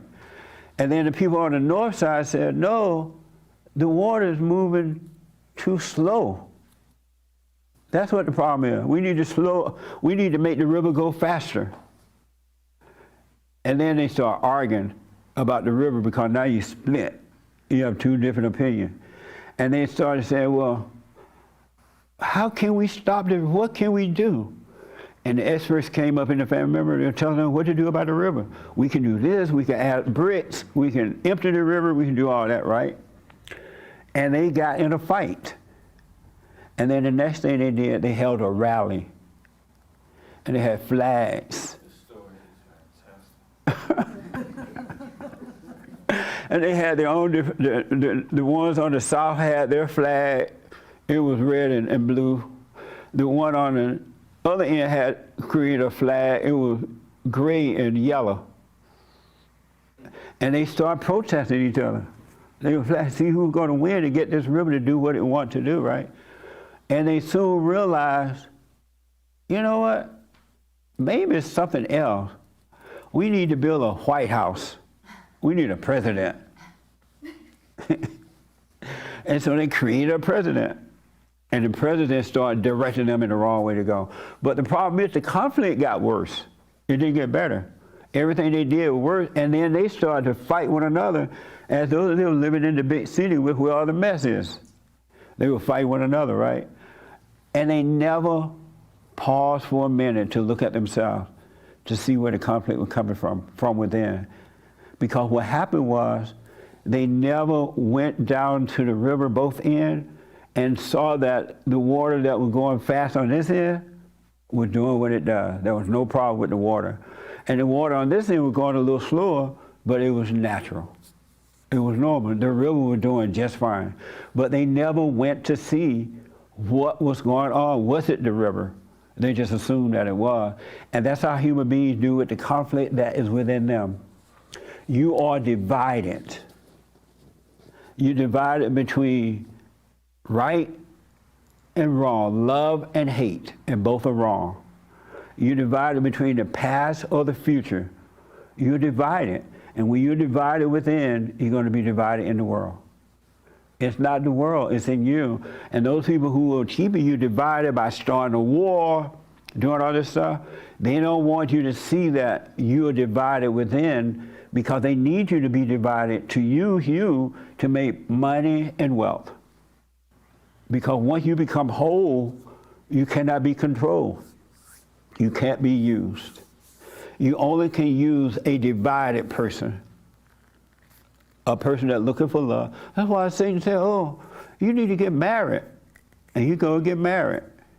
You need a drink. You go get drunk. You need a brand new car. You need a house on the hill. You need this because you're divided. And this is going to make you happy. If you had no unhappiness, you could be controlled by that, because you would be at perfect peace. And all your needs would be met. You would do your little practical needs, like pay your bills, buy yourself a little house, but you wouldn't be in conflict at all, because you would be whole. Anyone that believes there's a past or a future, anyone that believes that tomorrow is going to be better, yesterday was bad, you're divided. You're not whole. Christ came that we might be one. We might be whole again. We're not our thoughts. So instead of looking at the river, because the river is doing its thing, it's fine, look at yourself. Look at yourself. And the last thing that most people want to do is look at themselves. They can't face themselves. It's not the river. It's not racism. It's not sexism. It's not white supremacism. It's not anti-Semitism. It's neither man nor woman. It's the spirit. We are possessed. But the one that possessed us has no power. He doesn't have to live in you if you watch yourself, drop the anger, watch yourself. He will have to disappear, because he's been defeated. But he can make you think he has power by giving you fear and worry and all kind of stuff. Your thoughts are your enemy. They're not your friends. And when people try to hurt you, because angry people do things to others to make themselves feel better, right? They're not doing it because they love you. They're doing it because they are divided as well. They have conflict, and they're trying to make themselves feel better. But if you're whole and not divided within yourself, no one can make you feel any kind of way at all. There will be nothing to think about. You will stop fighting with the devil, inside of you and outside of you, inside of others. And you're none of the things that you think you are. You're not insecure. You're not shy. You're not worried. You're not a person that has fear. You're not a lesbian. You're not a lesbian. You're not a homosexual. You're not a slut. Slut maker. You're not a slut maker. You're not a thing. So stop putting titles on the devil. Because when you put titles there, you identify with the title. You're not your job. You're not a doctor or lawyer. That's just what you do, a practical thing that you do, but that's not who you are. I know doctors that would get mad at you if you don't call them Dr. this. They don't want you to call them, hey, Jim, come and cut my heart out and put it back. They want you to say, hey, Dr. Jim. I remember one time I testified up in Sacramento at the State House up there, and this black woman was over my district. I forgot her name now. And she, no, not her. It was another one. She retired or gave up. And when I went up to speak, I said to the folks there, I don't agree with anything that this woman is about. I said her name, but I left out Congresswoman, right? I just said her name, whatever it was. She had a fit about the name. I'm Congresswoman this. I'm like, what the? You say not about your points. That's about the point. She like, cut off his mic, cut off his mic. She wanted to be called Congresswoman. Her ego is on. It's all about the ego. You are not your titles. So don't you let people call you that. That's not who you are. So you can keep clear that you're dealing with evil. And it's not you. Evil doesn't want you to go forgive your father. It's talking you out of it. Oh, you're going to hurt his feeling. You don't want to make him angry. You know, whatever he does, that's on him.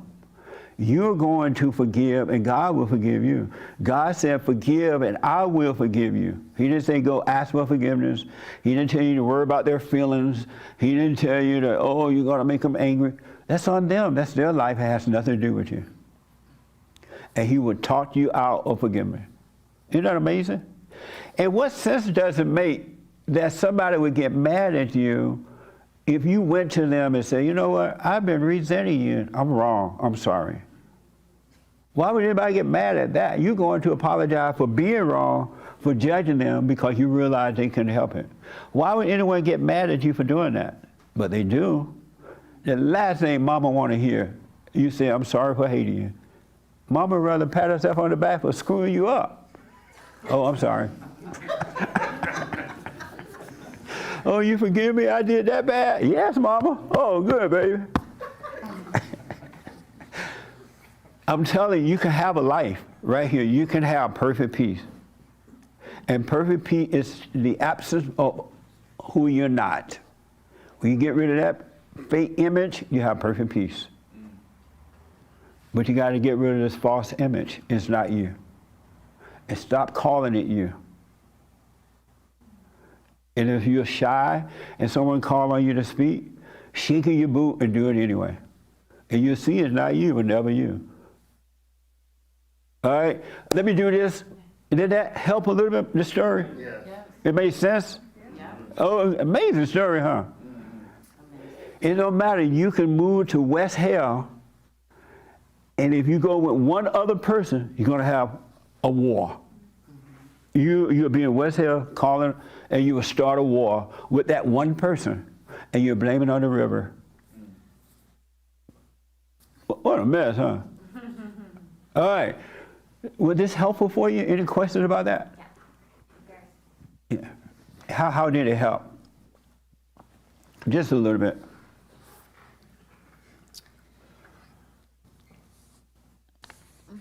I don't know. I guess it helps you realize you have a little bit more control than you think you do. Did you go and forgive your mother? Not yet. Why not? I'm not sure. Yes, I you mean, are. You scared of her? no, Well, why have you gone and forgiven her? I don't know. Yes, you do. You know. What's the devil telling you? What reasons is he giving you to not go and forgive?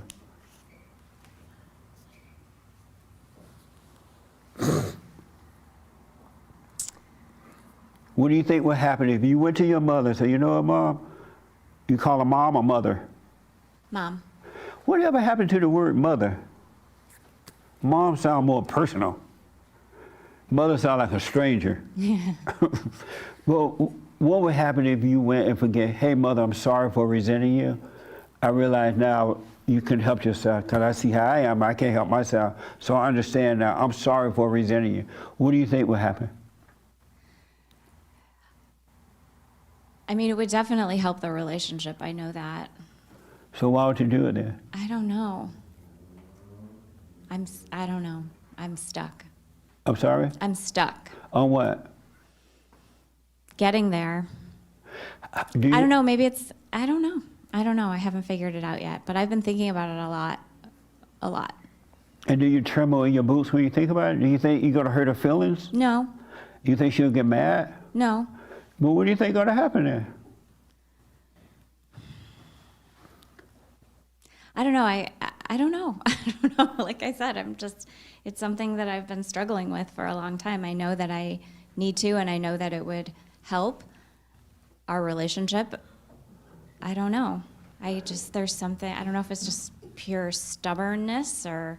How do you expect to enter into the kingdom of heaven within? How do you expect to be free if you don't forgive? Because God said you can't get in until you forgive. Before you enter in, you must forgive. How do you think you're going to ever have perfect peace if you don't forgive? I know I know all of this logically, but there's something in my heart that has been resisting. I don't know if it's just the fact that it's just familiar for me, and so to go outside the familiar and put myself out there and be vulnerable is too scary for some reason. Maybe that has something to do with it. And when you say be vulnerable, what do you mean? You're already vulnerable. You're weak to the world.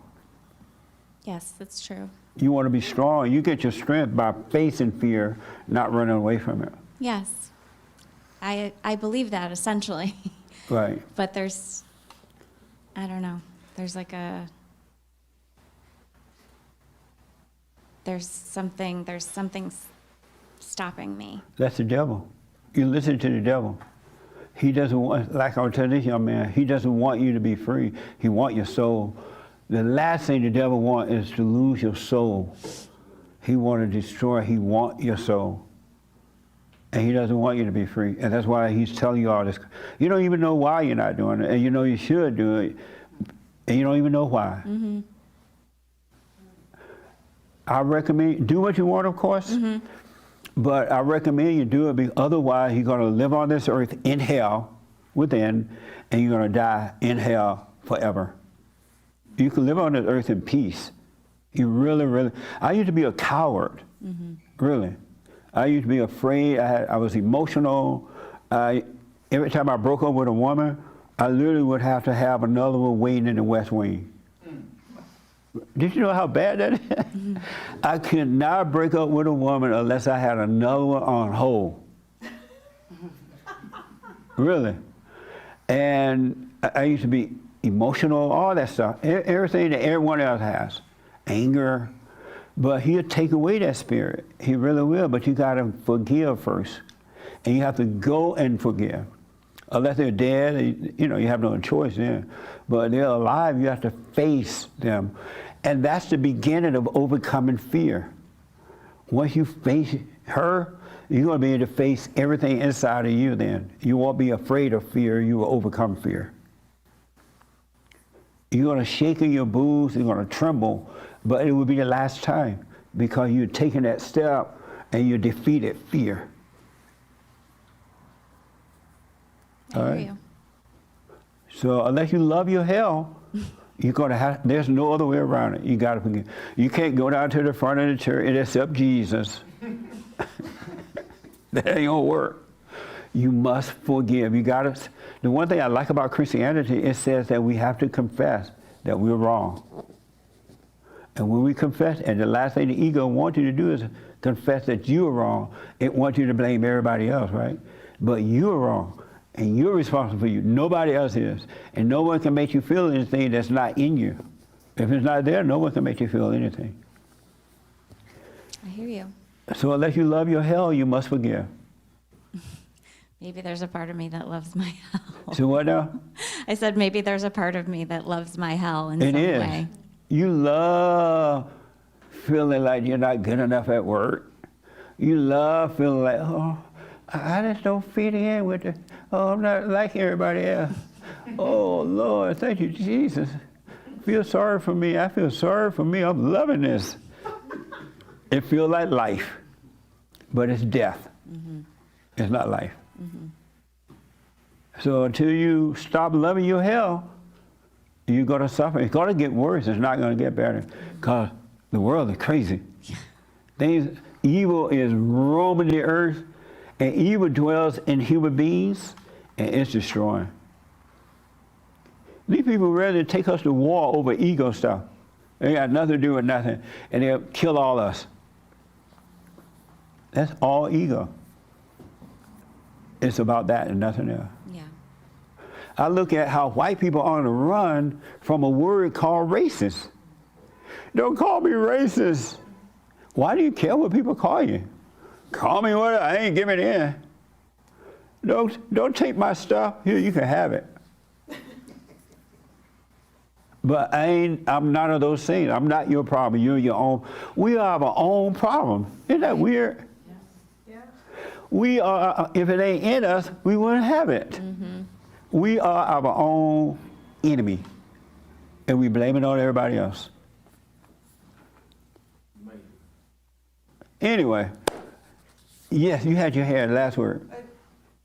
It was one thing, I did forgive my mother, but one thing that was, one conversation the devil enjoyed having with me is, if you let this go, you don't get to be right. Like because I would. He's lying to you. Well, yeah, and I would think every day, every week, every afternoon, I would think, like, I need to call my mom and forgive her. I know that's what I need to do. And it, like, at the second, it was like that thought would come in, no, because then, and then there was a laundry list of my experiences, like, and I would hang on to that, and I'd be like, well, it's not time. And I kept being willing to see what God would show me about it. And eventually he showed me through something completely unrelated to my mother, and I saw and I felt my heart soften. Yeah. And that is exactly when I picked up the phone, because I was able to see and feel my heart soften, and that was really me forgiving my mom and not being told to forgive and not listening to I was in a circus of the whole thing. But the enemy doesn't want you to do any of this. Because, he doesn't. Yeah. Satan does not want you to live. He wants you dead. That's why he constantly tells you all this crap in your head, all these different things.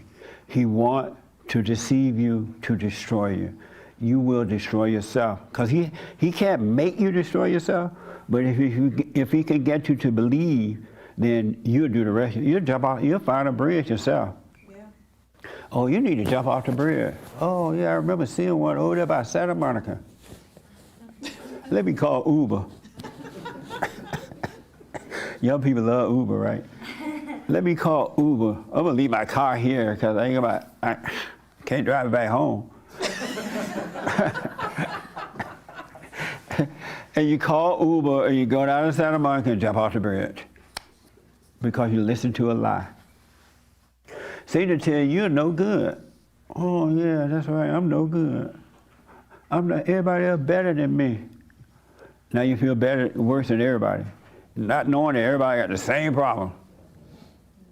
Or Satan tell you that you're wonderful, you're beautiful, you're sexy, you fine. And you go home and cut off your dress all the way up here, and walk outside shaking your butt. And people be saying, look at that nut. And the guys be saying, all I want is one thing. But Satan told you were beautiful, now you act like a fool. He got the mind, it's in the mind. The mind is a terrible thing to save. It's evil, it really is. Anyway, any question about that? We got to end here. Any disagreement with any of that? Can I just say one thing? Yes. And you're right that you are going to have some physical. This old body made out of dirt, man. So you're going to have some physical pain. I'm talking about inner conflict in the mind and the body. You don't have to have that. All right? Yes. I just wanted to quickly say, in regard to what you're saying about forgiveness, I really had no reason in my mind to forgive my dad. We've always been close and all of that growing up. I did it anyway. I just felt compelled to do it just from listening to you.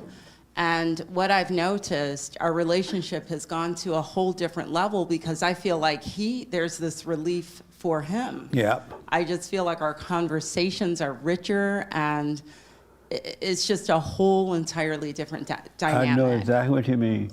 I forgave my father for not protecting me from my mother. Adults and children don't resent their father. They yearn for the father. That void, the emptiness that you have, is a yearning for the father. So most of the time, not all, but most adults don't resent their father. They're yearning for the father. and it's the mother that they resent. But the mother tells them that it's your bad father. And so they resent the father with the mother's resentment, and they call it their own. But it's not there. They're yearning for the father. And the fathers were not able to protect the children from the mother because he never overcame his mother. So he ended up marrying a woman that's just like mama. And he become the boy, she become the mama, and the whole cycle repeats itself.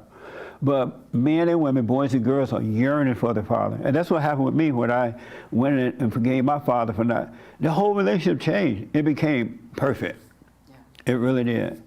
And when he expired, it was as though he never expired. I saw his body laying there, and I didn't feel all that sad stuff. I was snotting all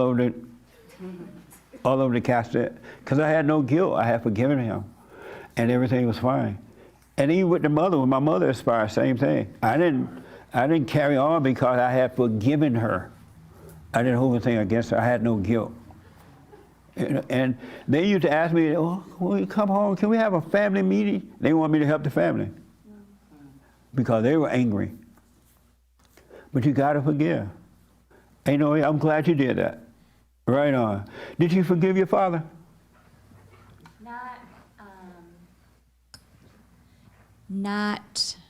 I haven't like verbally to him forgiven him, but I think in my heart. And why not? I don't know. I think we have the best relationship we possibly can have, and so No, the best is yet to come. Wait till you forgive. Really, wait till you forgive. Like you were saying, it's gonna. You're never gonna know God as long as you resent your earthly father. How can you say you love God who you never see and hate your father who you see?